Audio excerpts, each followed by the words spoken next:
Yeah, so I would like to introduce you Bernard Sini, who he is a member from the travel community and also a founder of Travision, which is a independent television that portrays the Irish travel culture and talks about their issues. So I'll let you speak, Bernard. Okay, thank you very much. And Joy Tendi is also going to help me with the slides because I was having difficulties. Um, Quick introduction, right? Because I hadn't gone to formal education, I haven't been in colleges or institutions, but I was always of the belief that there was always a difference between intelligence and education. And given that we did not have a formal education traditionally, we were seen to be inferior, that we couldn't be creative and we couldn't be taught and we weren't intelligent. And part of that, I think, ended up where a lot of travelers ended up in segregated schools, classrooms, buses, public services. So a lot of what you have seen in the 1960s in America with segregation, not here to compare sufferings, comparing our commonalities and our one common denominator that I believe. So my introduction would be that to free ourselves from our mentality, because a lot of people would be creative here. I'd imagine it's a college. This is what you guys do. So if we can alleviate ourselves from our mentality, what I mean by mentality is our thoughts, our learning, our feelings, our experiences, our dreams, our nightmares, everything that goes in there. It's also called the limbic system, but I just call it mentality for short. So in there, we know all what we know already, but we're going to park it because the only way we can resolve these issues is if we come out of our conventional thinking. Um, I'll give you an example. Here in Ireland, we were colonized by the English many centuries ago. We are speaking the English language. The English language itself is only 1500 years old, and unlike other human languages. What they mean by that, and I mean they, Noam Chomsky, linguistics, and so on and so forth, is that the English language was constructed up out of other languages. Like 20% belongs to the Vikings, the French are in there, the Portuguese are in there, German is in there, and it was designed as a trade language. Most of the royals who were governing England didn't even speak the English language. They seen it as a dumbed down language. So when it came here to Ireland, Ireland was colonized.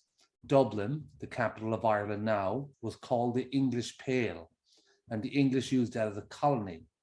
Around the Pale, they had four shires, which were four counties, I think Louth, Laois, Wicklow, maybe. I'll double check. I just want to add also that while I'm trying to do a lecture, I'm not a lecturer. I'm not an historian or a biologist or a linguistics.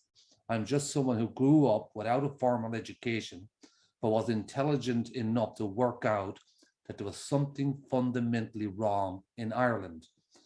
And as I was growing up, again with the segregation and all that kind of stuff, we developed what they call now the settled Irish and the Irish traveller community. So as Joy mentioned earlier on, we're all genetically connected, related. In actual fact, we're 99.9% genetically related. And also we're 50% genetically related to bananas. So that would explain a lot, I think. So it isn't about biology. It isn't about race as such, because these, again, as Joy mentioned perfectly, they're social constructs. So yeah, before we go into it, yeah, that was my introduction. Sorry if it wasn't much of an introduction. But I think, yeah, I think we lost our slides. But yeah, I think we're going to talk about inclusion. There we go. All right, this is what we're going to do, right? This is a short 2-minute video, and I'll give you an insight, maybe, hopefully, of where I'm coming from and what we're going through. Now, this video was done 2 years ago, and I was hoping to get a full-blown documentary out of it, but it hasn't happened yet, because what I say and the narrative that I come from isn't usually popular, because it questions the whole concept of identity, particularly in Ireland. Because if we are Irish, why are we using all of the English colonial system? And go ahead. Ireland, an ancient land, a land of the saints, a land of the scholars, and the land of Irish travellers. An ancient culture that was almost destroyed by colonisation, but yet had survived. Are Irish travellers the last of that ancient culture? New studies tell us a story going back thousands of years, a story of conquest, resistance, and resilience. Over the hundreds of years of British imperial rule, the resilience of Irish culture was seen as the main barrier to colonisation, and so it was carefully planned to destroy the Gaelic way of life. Irish Gaelic culture was to be criminalised. People who refused to settle in one place were to be arrested as vagrants. Gradually, a new culture and outlook became the dominant in Ireland, that of the settled Irish. My own love had fled. Are Irish travellers, the Gaelic Irish, who had refused to be assimilated? Who are the settled community? And are the two communities closer than we think? The camping places too, I will inquire all of our people.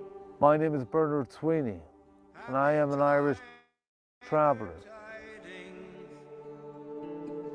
Are signs of you.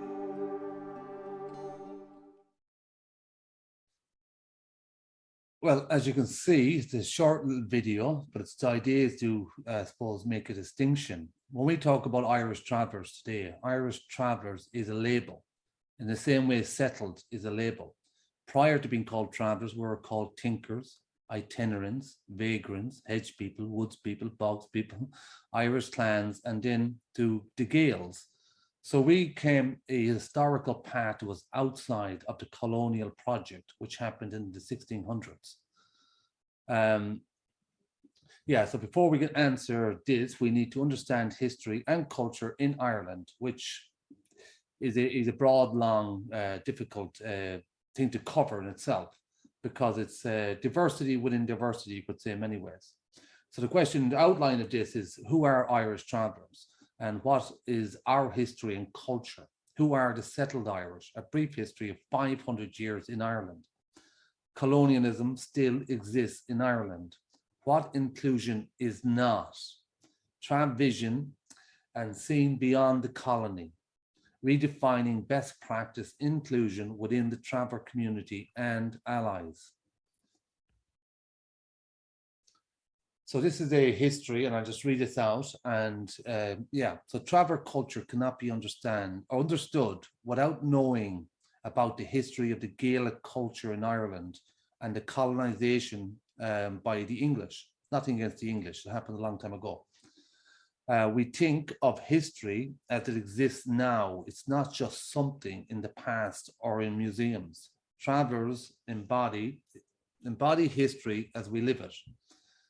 Henry VIII, which introduced a surrender and regrant.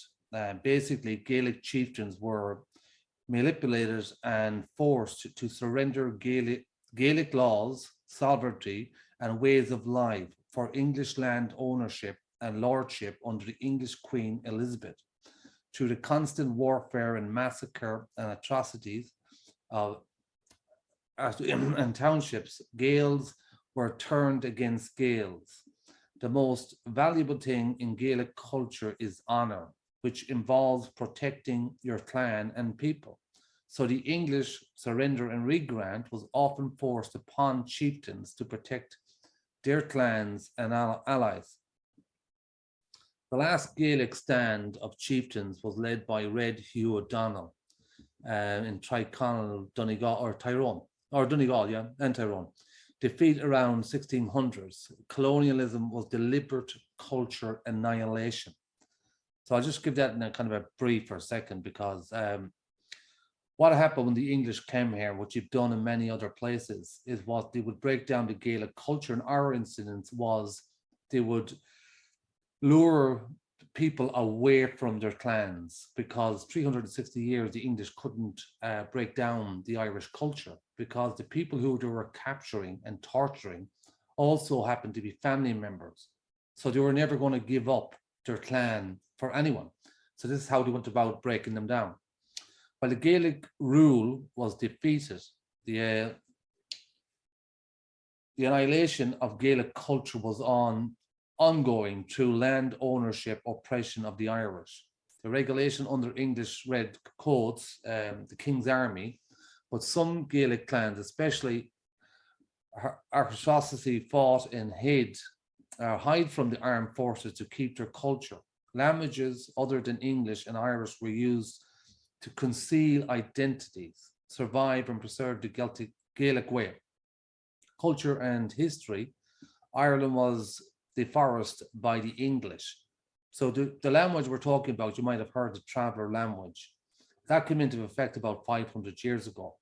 And why we opted for that language and not stick with the Irish language was because the Normans, who were quite good at integrating, had picked up the Irish language. In actual fact, it came at a time the English were speaking the Irish language. So they also had set bounties on the Gaels. So heads were getting chopped off and people were getting killed. So we had to come up with a language to protect ourselves. So the 1600s, the English came here, they set up their institutions, Trinity College, Maynooth College, King's Inn, Royal College of Surgeons. All of these institutions were English. So we're talking about mentalities.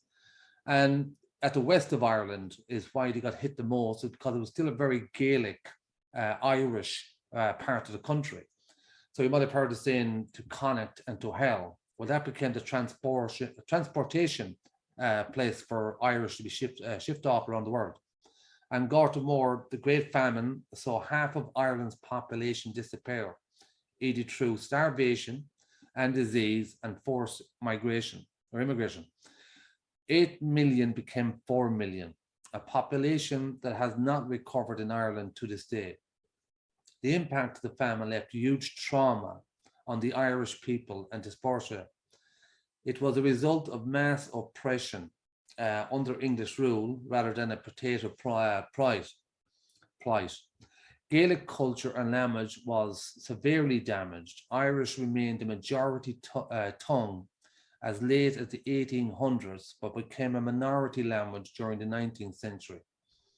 So again, I think when you go back to the famine, you're thinking about the horrors of disease, winter, people forced off their land, evictions. It got to such a stage where people were literally eating other human beings to survive. There was an English lord of some kind, King Charles or Charles Kingsley, who at that time went through Sligo, where I'm from. And basically he was comparing the Irish to white chimpanzees. So yeah, there was pretty tough times back then. What happened was the government and I suppose the Anglican Church came in and took what was left of these people, a very traumatized, broken people, and tried to absorb them into an English mentality, an English law, an English institution. And then we got the 20th and 21st century, which was it was the forming of the Irish state. Well, really, go ahead, it's okay. It was the forming of the Irish state. 1916, Easter Rising, creation of the Republic and the North. Through the 17th and the 20th century, there was a huge gaps and misrepresentation of Irish history. By the 20th century, Dublin rules the Republic. Most Irish lived under English systems and laws. Gaelic history is perceived to be something from the past, and the Irish language is a minority language. There seems to be a cultural and historical amnesia in settled and anglicized society, Irish society. The minority communities, Irish travellers, and the Gaeltacht struggle to survive. The Gaeltacht are native Irish speakers. They're also in an English environment now, we call it, but they are also native Irish. So Irish travellers over the 20th, 21st centuries are said to be thinkers, itinerants. We're from India, we're gypsies, we're Romania. Despite having Irish names, practicing Gaelic ways and speaking Cant, a language stemming from a mixture of Irish and English. The stories, the folklore, the mindset in traveller communities reflect Gaelic history and culture. So as I mentioned earlier on, we're travellers, we're thinkers, we're all these various labels. That's our origin, that's our historical past. And given we didn't come from these settled colonial aspects of it, we continue to retain a lot of Gaelic culture. Like why we settled people call it Brehon law, but we just practiced it. For our community, it was natural. So all these little trapped pockets of knowledge were within the community. The very concept of history is seen as existing in the present, a Gaelic concept of history. And what we mean by this, and I think in the settled community, you see history as a kind of a lineage backwards. It's chopped, it's marked, it's programmed, it's recorded, and it's something that went well beyond them, it's gone. But when you come from a different mentality and mindset, that history isn't in the past. That history is always in the present. That we have always have that connection with our people and our cultures and our ancestors. So it isn't the case 1 generation, 2 generation, 3 generation, it's your people. So it's always in the present with you. How the English saw the Irish is how the settled Irish see Irish travelers. Again, neurologically, psychologically, institutionalized over time, the Irish were seeing Irish travelers in the same way the English had seen the Gaels. They were seeing Irish travelers how the Catholics were seen by the Protestants. So it is a kind of a transfer of psychological mentalities going on. The way inclusion is practiced in Ireland today, you could say surrender and regrant, as was the first attempt at inclusion. The Gaels were told, adopt English law and land ownership and can live and keep your position under English names. Chieftains, Taoiseach became lords, earls, and under the English monarchy. Again, this is this surrender regrant I talk about. This is very similar to inclusion as we know today. It comes with terms and conditions. So when the settled people say, we'd like to include you, well, they're coming with terms and conditions. The inclusion means we have to adapt a settled environment, settled organizations, ways of doing things. And the more we adapt that, the more we lose who we were in the first place. So in the 1600s, the surrender and regrant, people had to, as I mentioned, give up their Gaelic culture, give up their language, give up their self-belonging, cut their hair short, wear English clothes, and swear a supremacy, allegiance to the Queen of England. Again, not anti-English. All this stuff happened in the past. But of course, it's still happening in the present for us, but in other contexts, it's the past. So with that, I'm going to give you a 5 minutes reflection. If there's anything you'd like to ask, say it, because I hope I'm getting this out there in the right context. It's going to piss off people, and it has pissed off a lot of people because we're talking about identity. And if people want to know, why am I doing this? Well, we have some of the most horrendous statistics throughout Europe. There's no getting away from that. At the same time, we know we're a proud, physically strong people. We have over 30 world champions in boxing. We dominate other sports for a small minority. So what we're talking about is the psychological effects that are being pushed onto our community, which are causing all these stress-related illnesses. So if you have any questions, please fire away. Yeah, if you don't mind, Bernard, I was going to ask, you're kind of mentioning there that some of your work has really kind of annoyed and angered people. Do you find that that's more within the kind of traveller community or within the settled community? Or is it both that are kind of annoyed? Yeah, I'll tell you how I think I would see it working. See, I didn't go to the settled institutions. So I imagine if you're a child, you go into the classroom, you get told what to do, you're taught what to do, you've got tests, you're rewarded, you're punished, you go to the next school, you go to a university, and you're very much in a very systematic environment. But that systematic environment was created by the English that was never changed, never altered in 1922. So it's a continuation of an institution that was created by the English. So they see us this way and they believe us that way and so on and so forth. The problem, I think, is our organizations, our traveller support groups. which are doing a wonderful job in the here and the now and are providing a services. But they too are adapting a perspective that's coming from the state. And we could talk about that again later on. It'll come up in 1963. So the difficulty is identity, because nobody's ever thought about the possibility. Because if you're coming from the majority, the Irish settled, the dominant group, well, automatically they're going to believe that they are the default Irish. Hence why they think we're gypsies and we came from India, despite having the same skin complexion, despite coming from the same country, despite having the same surnames. But they believe us as other. Now, if you rewind that in the clock, you will see the English did the exact same thing to the Irish. Dublin, the Pale. To get into the Pale, you had to adapt an English way. So they had a three-tier system. The civilized Irish, which was like the gentleman and the gentlewoman Irish version. So that would have been those who came through the surrender and regrant, who adapted an English way. The next was the civil Irish and the civil woman, men and women. And they were what we called maybe the middle classes. Or no. And then there was the wild Irish. Now, if you take them three categories that come up by the English, how to define the Irish, that created this class system, you could easily say CEO, management, workers, the Pope, the bishops, the priest, the leader, the political party, the politicians. And that's where I believe the class system comes from. So yeah, it's a difficulty trying to get through, because it questions a lot of people. That people are not expecting it. Because if we are now this Indigenous Irish and the island had never changed from a colonial system, well, the question is, what does Irish mean anymore? How am I Irish using an English environment culture against Irish people? Thanks. You're welcome, my friend.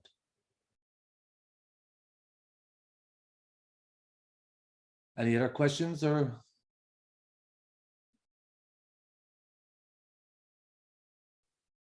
Might just move on because I know you've got a lot to cover. Is that okay? Yeah, absolutely. I hope I'm not rushing it or losing people. We'll find you again at the end of it. So Indigenous cultures under colonial systems. Again, we're all genetically connected. We've got commonalities. There's a common denominator. What most people don't realize is when the English came here, they spent centuries here. They had developed the art of colonization, about shifting Irish native mindsets into a colonial mentality. Hence, again, that all the various systems. What we have in common with the Western world is when them colonial systems were developed in Ireland, Walter Raleigh, I believe, and people like that, they took them centuries old practices and they went to the West Indies and they went to the United States and they went to other parts of the world. So if you think of Virginia in America, that was a colonial post belonging to the English after Queen Mary, I think it was one of the queens anyway. So basically America has that kind of linguistic mentality. It's a very business-like mentality. Australia is very much the same, but they've got a prisoner mentality. Not quite sure about Canada. Point is that we're locked into this linguistic English colonial language that was designed as a system in the first place. So you go to any of these other countries, would it be African Americans, would it be Native Americans, would it be Native Australians, you'll find almost identical outcomes, identical issues, identical statistics, employment, health, and so on and so forth. This is Jim Wilson, and Jim is a geneticist, and he's done a research on traveler genetics or traveler DNA. So again, he's just confirming what we're saying. Large human family. We all descend from the same ancestors way back in time. In fact, everyone on Earth, most of their ancestry comes from Africa, about 60,000 years ago. So we all interrelate in many different ways, but it's still interesting to focus down when people are interested in the more recent past and in the heritage of their own community and in their origins and their ancestry, where they come from, particularly if there's not a huge amount of written records. Yeah, and Jim is just confirming that we're all genetically related. We all come from one family. We all go back to the heart of Africa. So we're really, really talking about mentalities and psychology and stuff like that.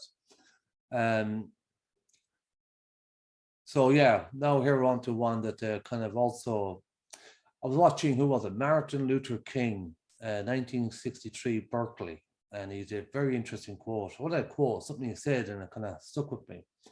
And he was saying that they were tired of the tokenism. They were tired of the gradualism. They were tired of, look how far you've come-ism. In 1963, of course, we'll go into that in a moment, but he was talking about ending segregation. In 1963, in Ireland, they were starting the segregation process.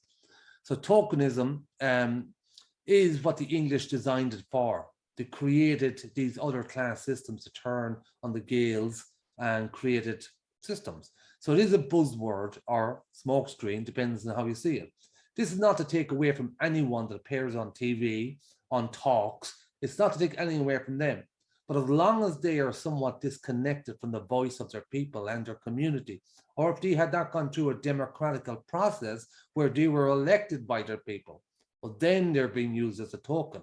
Because when we compare everything I am saying to the backdrop of our health statistics and the suicides, we know that something isn't quite right here, because we're getting the investment, we're getting the courses, we're getting the opportunities.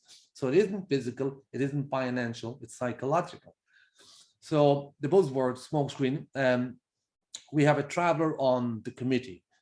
So we are inclusive, but that's a person who has no voice or is disconnected from the community's voice. Again, it's about ticking the boxes. We've allocated much funds to travelers, so we are inclusive, but little money goes to the community that is suffering. Again, a lot of money gets lost in administration, setting up organizations, but if you go to each and every organization within the traveler realm, they're all designed by middle-class settled people.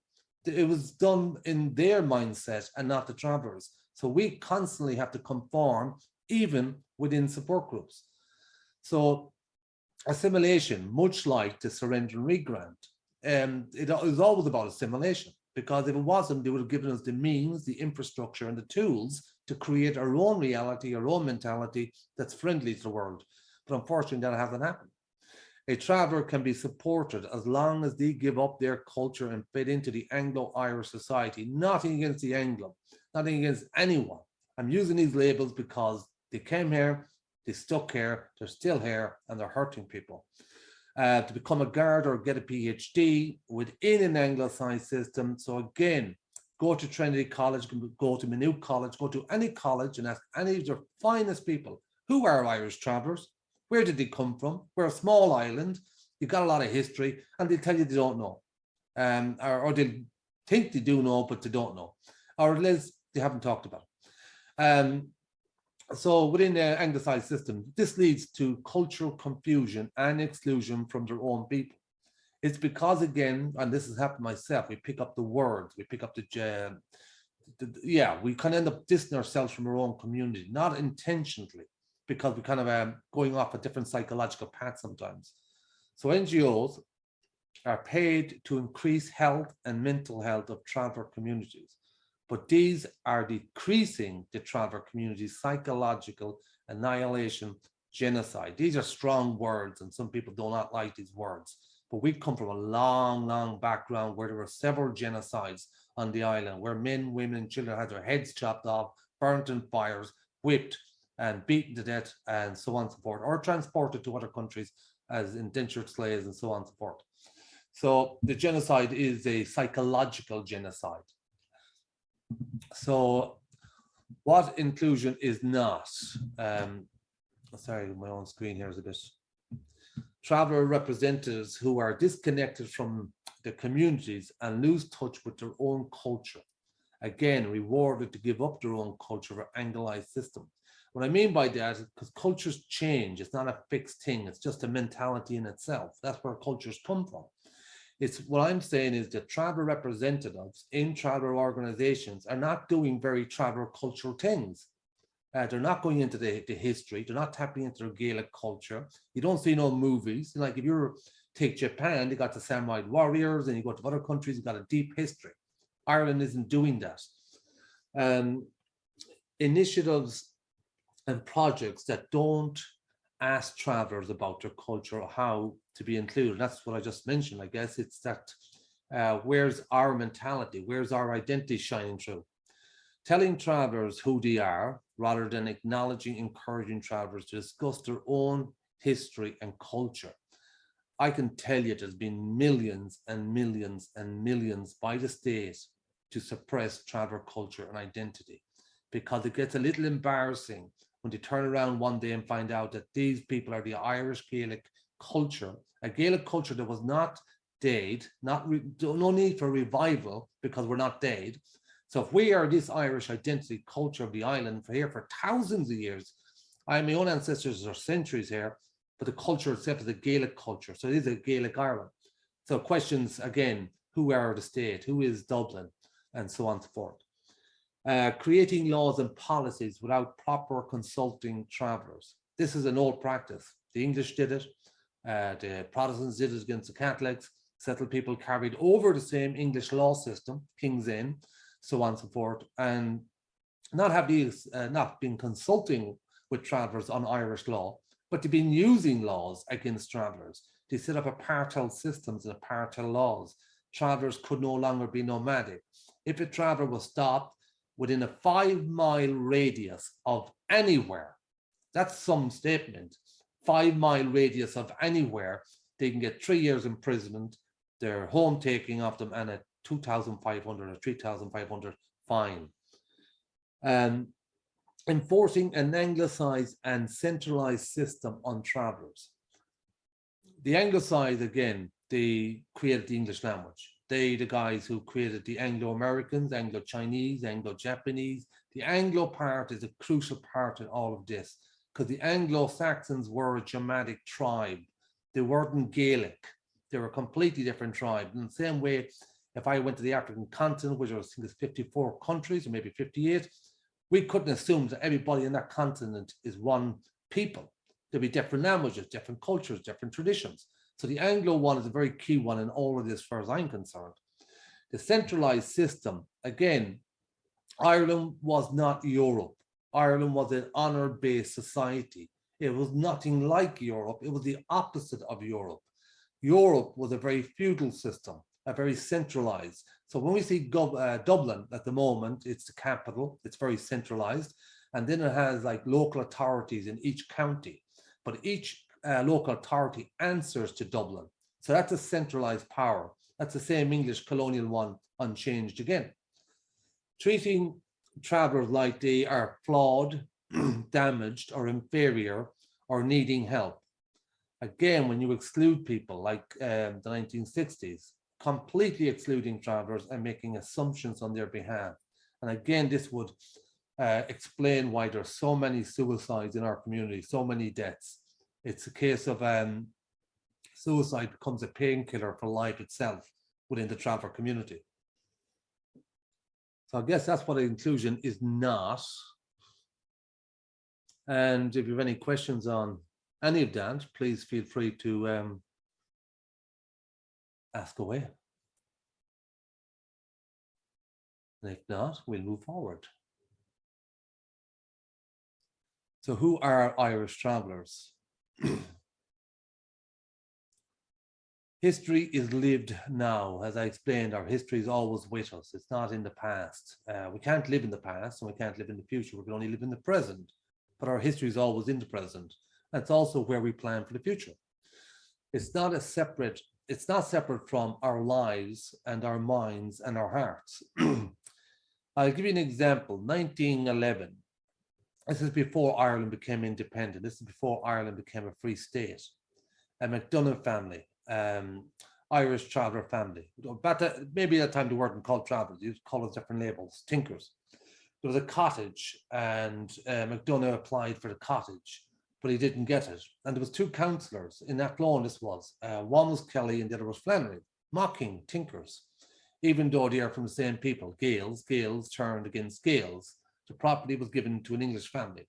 Again, it was under English law. But the point of this was, because colonialism was so institutionalized and so much about indoctrinating the mindset of the native Irish into an English mentality, you had Kelly and Flannery, which is recorded, mocking McDonough, calling them, you wouldn't want the tribes coming along, or you wouldn't want their clans.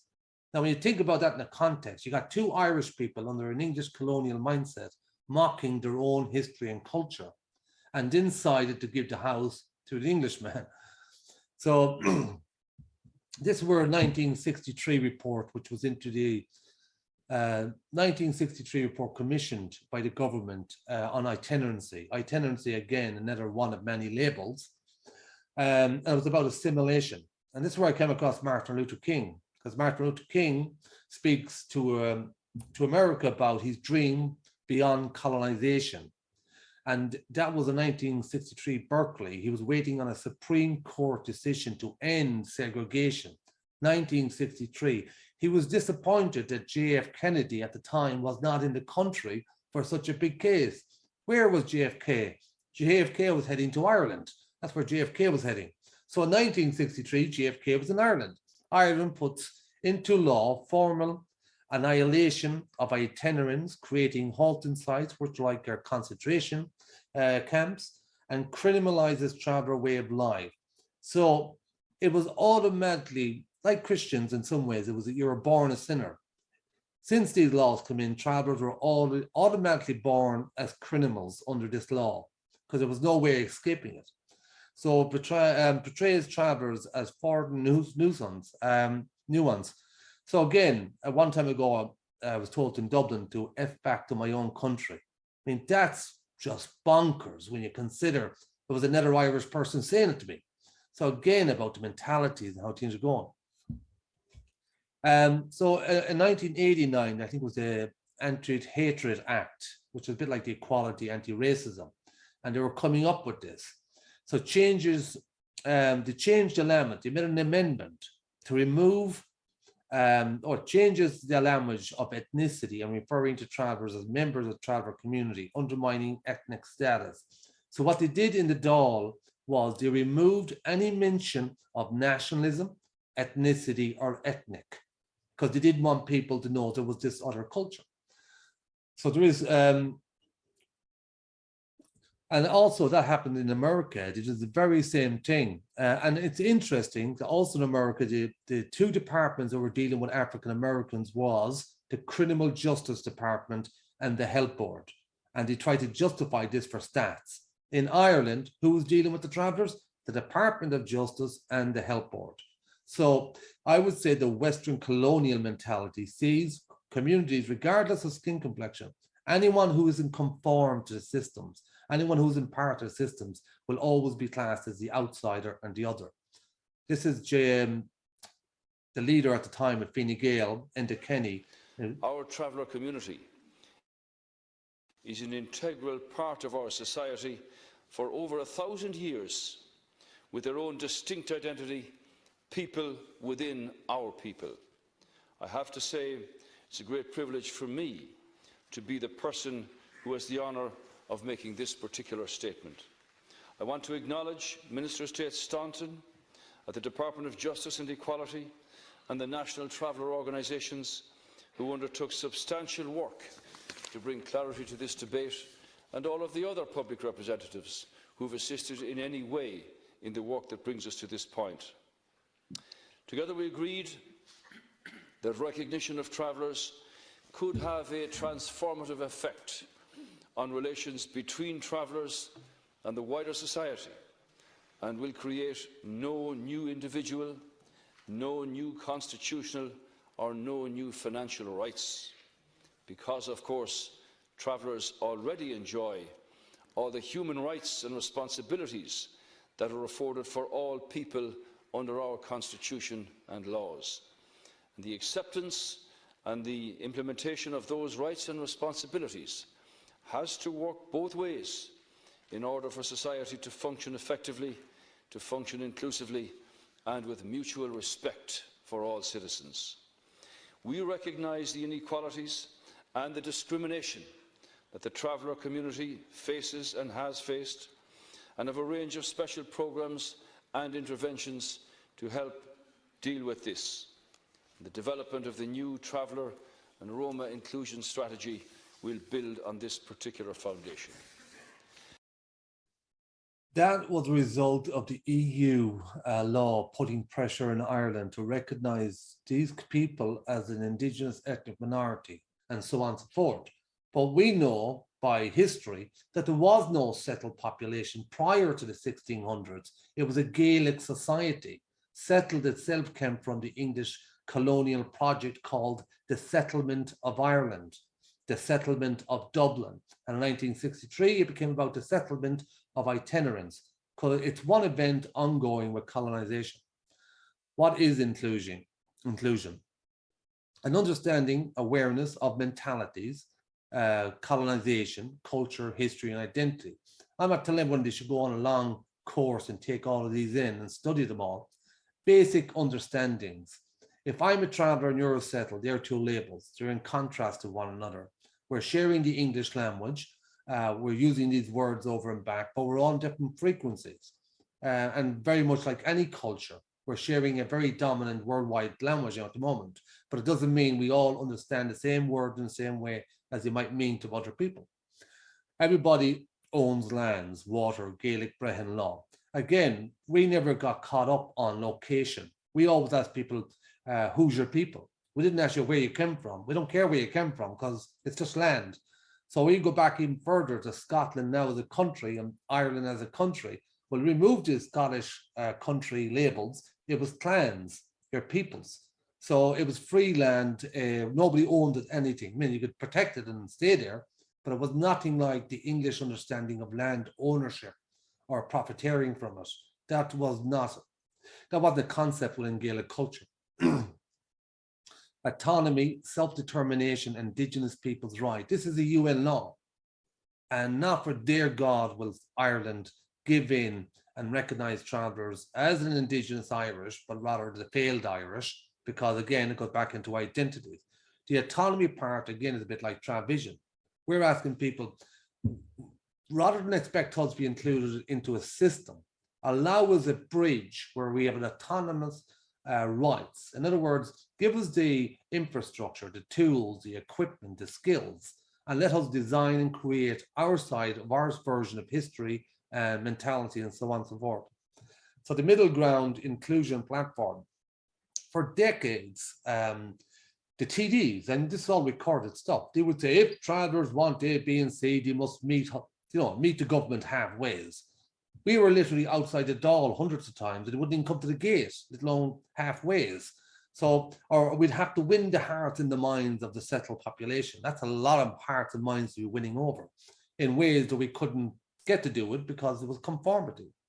Cultural appropriate training. This actually goes more so for traveler organizations, because the traveler organizations, which again, it's not a criticism, it's just a fact. They're cohorts of people who've been decades running these organizations, middle-class people from the settled population who have romanticized traveler culture, and anyone that speaks up, speaks out, gets ostracized, cut off. And then what they do is they cater for a few travelers, just enough to make up the numbers, just enough to run an organization. I know one traveler woman, and she was on a false course for 23 years. So these people were just harboring travelers to continue their own jobs. And I often call them the Gandhi mentality, the savior complex. Again, I hate saying this thing because I feel like I'm giving out about our support groups. We need them, but at the same time, they're actually destroying us.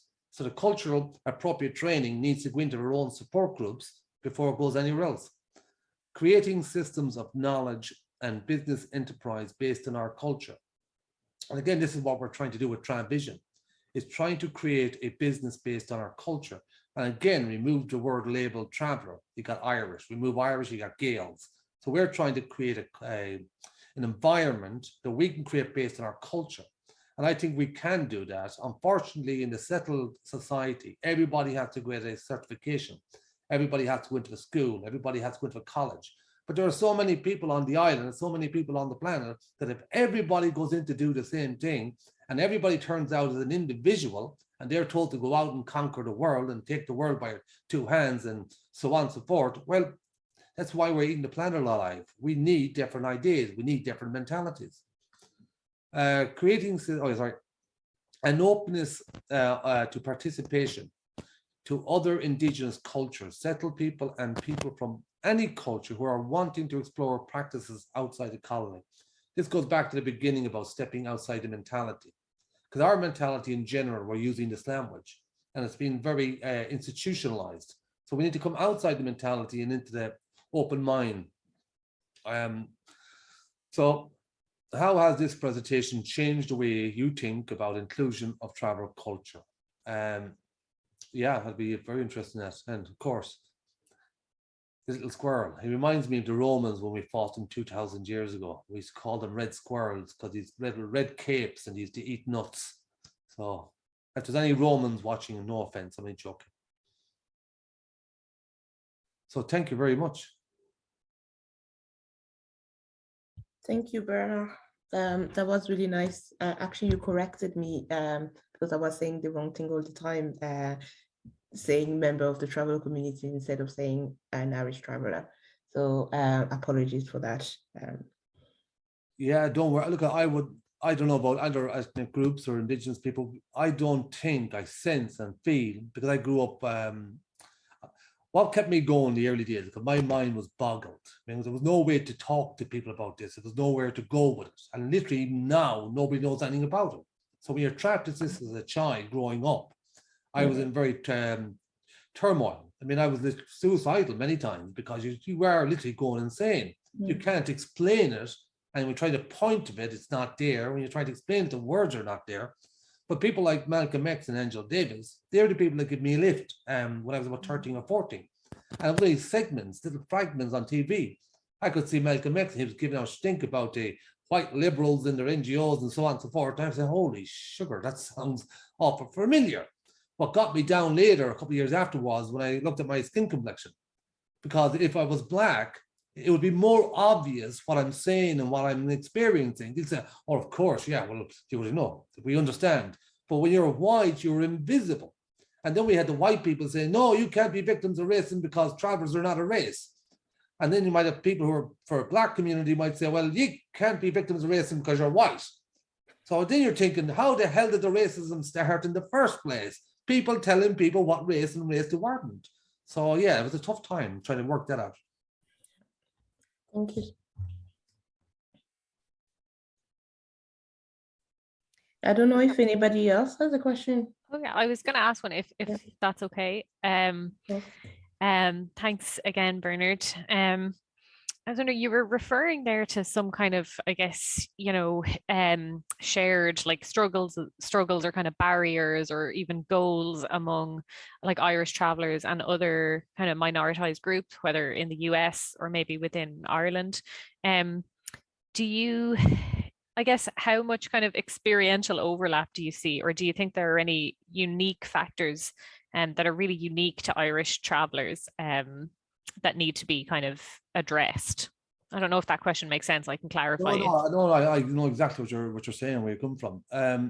I don't, for the simple reason is that there's like two mentalities on the planet. There's the indigenous one, or ethnic, and then there's the Western colonial one, you might want to call it. The Western mentality was really, honestly, developed in Ireland hundreds of years ago. That English linguistic, what we see in Australia, Canada, New Zealand, all of them are speaking the English language. All of them are kind of Europeans, and then they all came from an English colonial. Now you can factor in France and Germany, but they too have a strong connection to the English language because the people who come up with the English language were German. And if you go to even say England, 1920s, before World War II kicked off, they weren't called the House of Windsors. They were going by their German name. But only when Hitler kicked off, they switched it to the House of Windsor, not to draw attention on them. So it is a Western colonial problem. Would it be American? Because in America, they got pretty much the same systems. And again, I think it's a case of looking at, let's see how the Western worlds treat minorities and ethnic people. And you'll see all our statistics are very similar. Outcomes, attitudes, the same things you might say about African Americans, they'll say about travelers. So yeah, to me, we have one common denominator. And this is not to create a divide, because we couldn't be any more divided anywhere. It's trying to say that maybe it's something other than racism. The effects of racism are real. It's destroying people, it's killing people. But at the same time, You've got people who are come up with racist stuff, but you kind of know these people are idiots. So who's pushing this? Who's making money off this? And then you go into the institutions. Some people use the word systemic, that it goes through the system. But I would say it's actually the opposite. It's completely foundation of the system that we all inherited. In other words, them systems came to Ireland with the intentions of wiping out Irish identity and culture, and referred us to subhuman, less than human, to justify their colonial parades. So I see we've a lot in common. And it's never to take anywhere from settled Irish or Irish settled, because again, it's psychological. And travellers are going that direction. The NGOs are dragging us that direction because they're telling us we have to conform, we have to do this, and we have to do that. But nobody wants to talk about the historical traumas on the island. From famine, from the genocides, from the mother-baby homes. Nobody wants to talk about it. In general, they don't even talk about history. It's like, oh no, what good is that? What use is that? And that's the attitude we have in Ireland at the moment. Thank you. Yeah. Yeah, sorry, I was going to ask another question there, but I'll give anyone else the chance to go ahead and ask questions. No, I was just going to add to that to say as well that the fact that the commonality of it's not the actions that you really need to look at, it's the mentality, as Bernard is saying, because you look at the same you look at what Belgium did in the Congo, you look at what happened to France.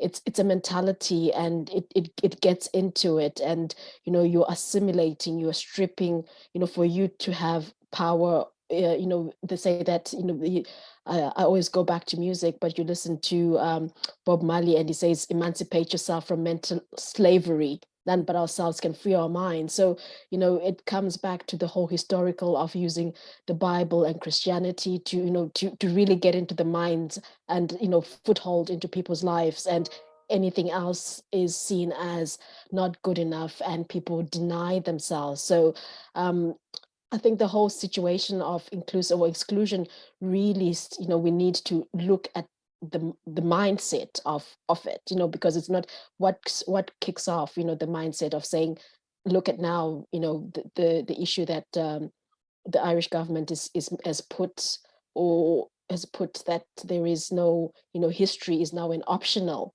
subject. So there is a cohort of children growing up in Ireland that will never learn about history, or if they learn history, it's whitewashed. It doesn't talk about things, important things like the mother and baby homes, the whole history with Irish travelers. So this is where we're going down. I actually think that we're even worse than what America is doing, not to want critical race theory. We are actually just completely bagging history and saying it never happened.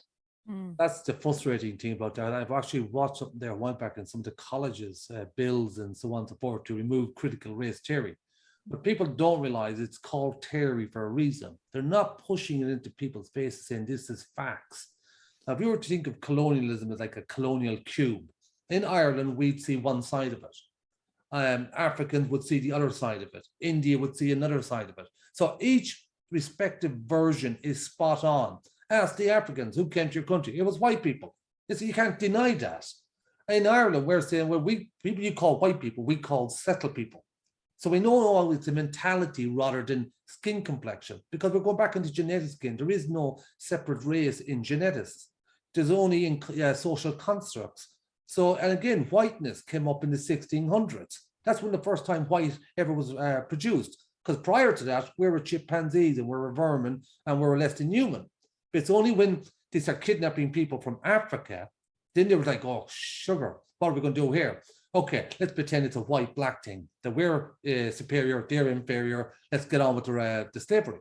So a lot of it is related to America in that sense. It's a colony, it's a colonial mentality, and that inferior-superior complex develops from that. Yeah, that's it's very enlightening. It's a lot of information. I'm trying to, get it straight in my head. I was wondering if I could ask one more question. Again, I don't mean to be kind of steamrolling across anybody else who wants to ask a question, but I was just wondering, to both Bernard and Joy Tendi, do do you think there's still kind of an attitude in Irish society that assimilation of any minoritized group, that is still the best way forward, as opposed to kind of, you know, empowerment and independent empowerment? And if so, why is that attitude toward assimilation so prevalent and acceptable? I would say, if starting off and I forward to Joy Tendi, is that if the people themselves do not know their own history and they've been indoctrinated and institutionalized into the system, because it keeps going back to this thing, there's people literally dropping dead around the place called Irish travelers. If this was China or Russia, the Western would be all over it. They'd be saying, look at the Russians, look at the Chinese. But here, nobody knows. So that means, why do they not know? And when you look at the foundation of the state, it removed Gaelic history and culture and traumas and all that. And we're going to start all over again. And we're all this kind of new Irish settled people. We're the default Irish. And now what's happening is that these institutions are literally teaching the wrong lessons of history, and our people are expected to come up with the right outcomes based on the wrong lessons. So anyone that comes into the country are getting the wrong end of an Irish identity. They're still getting the colonial version. That'd be my opinion on it. Thank you. So my take on it is, I always, you know, with migration, there's always it's a dual fold, because you're looking at, you know, the default would be assimilation, you know, speak another language, you know, have different cultural norms, or follow the cultural norms of a country, and live with that. So I feel that there's more of a drive where I find young people coming in from different, whether they be African, Asian, Chinese, Indian, they're forced to adopt, to speak with the Dublin accent, with the Cork accent, and really, you know, the assimilation. Because if they speak with an accent that is foreign, they continue to be seen as they do not belong. And that's why I was saying I'm going to share with you my article. I might actually maybe put it in the chat box for you guys, but it's that strong sense of assimilation that you need to, you know, get rid of everything, you know. Don't if you're seen to be eating your African food or Asian food that is just not, you know, part of being Irish, allow that. And it's a really conflict, because I see young people growing up here, and you know, for them to even get into a job, I've heard of people from different backgrounds having to even change their names on their CVs in order to get interviews.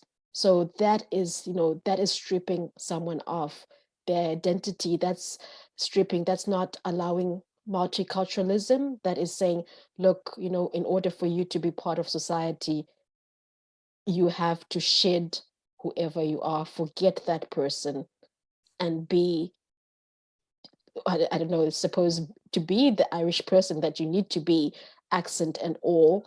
But at the same time, you can't shed your skin, because, you know, you go into the street, you're seen as the first thing.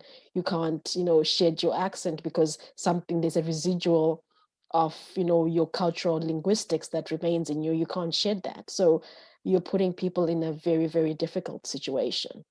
And it goes back to that it's, you know, we're working still on mentalities that have, you know, gone in, and where even you go back to, you know, French speaking countries, or, you know, francophone countries, or countries occupied by, that were colonized by English, and the default is, you know, you need to aspire, your aspiration is to be as close as to the whiteness or to the colonial mentality as possible. So when you reach that, then you've made it. One of the interesting things also is that Ireland in general has an 18.5% higher depression rate than almost all of Europe. So there is issues in the west of Ireland, particularly. That's where these stats come from. And the three key ones are bipolar, schizophrenia, and depression. So it is a psychological thing, because if you take Australia, it's a bit obvious who the colonizers are. Yeah, if you go to America, it's a bit obvious who the colonizers are. But in Ireland, it really is a very complex one and psychological, because the colonizers look like the people they're trying to colonize. It's psychological rather than physical or genetic. Thanks very much to both of you for those comprehensive answers. I'll stop asking questions now. Thank you. No, it's fine. I hope, as I said, we hope to see if, that this discussion should be carried on, and we hope that, those that might benefit from it will continue to do that in one way or the other. But really want to thank you for, staying, the long haul, and listening to, having this discussion with us. Thank you, Joy. Thank you, Bernard. I just had like a small quick question that I wanted to know. We have been talking about assimilation a lot, and inclusion, and what is not inclusion, but it's kind of one word in between, which is the integration. Mhm. And I was thinking, is integration, it's just a question, is integration good or bad? Because if somewhere like we have to kind of work together and live together, and I know we all have to be inclusive, but in some way do we not have to integrate? I'd like to think that, say with Vision Foundation, I'm sure Joy Tendi is saying with Rooted in Africa, is that we're talking about autonomous powers. Well, that could be a form of integration. In other words, we're bringing our half of who we are to meet the other half of the integration. Whereas opposed to this inclusion that comes under terms and conditions that doesn't allow you to be you in the first place, but tokenizes you. So I would like to think even that documentary. I mean, you got a lovely college there. You got the skills. You got the people. I'd love to turn that short piece of documentary into a full-length documentary, and maybe have Joy Tendi leading it up, talking about traveler history and culture. But we don't have the means, we don't have the skills, we do not have the finances to create such things, unfortunately. Bernard, would you be able to share that video with us? Yeah. The documentary, that'd be great. Yeah, there's quite a few of them up there, but I can share the one that's on YouTube, Vision Foundation YouTube channel. Okay, perfect. There's also a podcast channel on Archer. It's called Outside the Colony, where I speak to several different professionals, psychiatrists and biologists. What happens to me, because I'm not used to it, and I've never given a presentation live to anyone. So even now, and I had no heating on, that's why I was like, no, man, put my jacket on. But I do hope to engage, and I hope someday people realize that I'm coming from a very lived, live situation. Like suicide is just all around us. Lost a lot of family members to suicide. The issues, and we know the attitudes, because the organizations, I don't know how they do it or even why they do it, but every so often they might get 100,000 to do up a report and remind us how the settled people feel about us. We're fucking sick of hearing how the settled people feel about us. It's obvious how they feel about us. Give us the 100,000, we do a report how we feel about the settled people. But I guarantee you, you'll never get nothing compared to how we feel about settled people as opposed to settled people feel about travelers, because we have been literally excluded from all channels, literally. You don't see any traveler children or women on RTE and advertisements or talk shows or anything. The only thing you'll ever get is YouTube videos or negativity on the radio or on the television. So the settled people are left with no choice but to conjure up fears. It's no more their fault than it is ours. We're used as pawns. And of course, we were thinking, oh, the travelers are okay, let's look after our own. They didn't look after our own for the last 100 years, but now they want us to attack somebody in the refugee center. They want to attack somebody else based on the skin complexions. They're the outsiders, not G. But prior to that, for 100 years, we were from India. So we don't take too much heed of the colonial powers when they try to persuade us of things.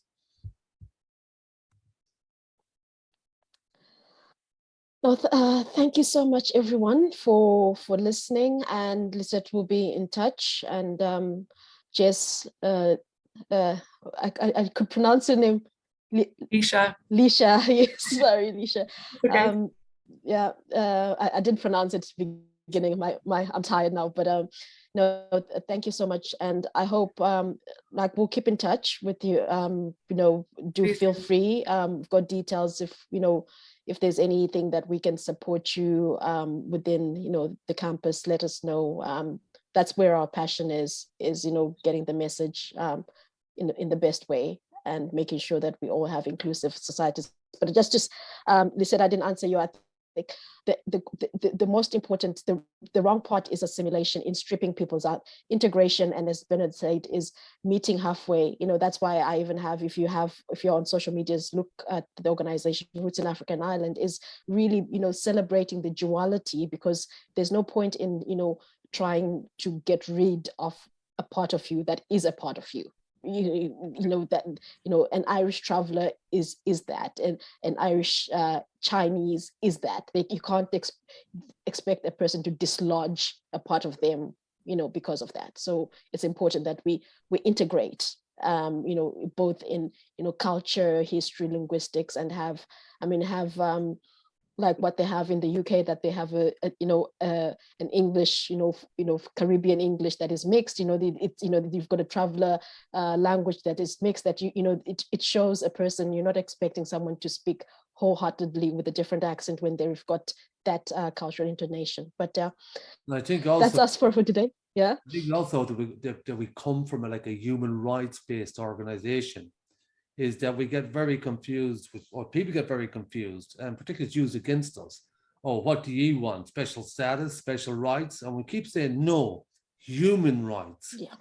It includes everybody. So everything we're doing, and you'll see this with the civil rights in America in the 60s, what the people were doing had a global effect for everybody because you were humans. So they could benefit off it.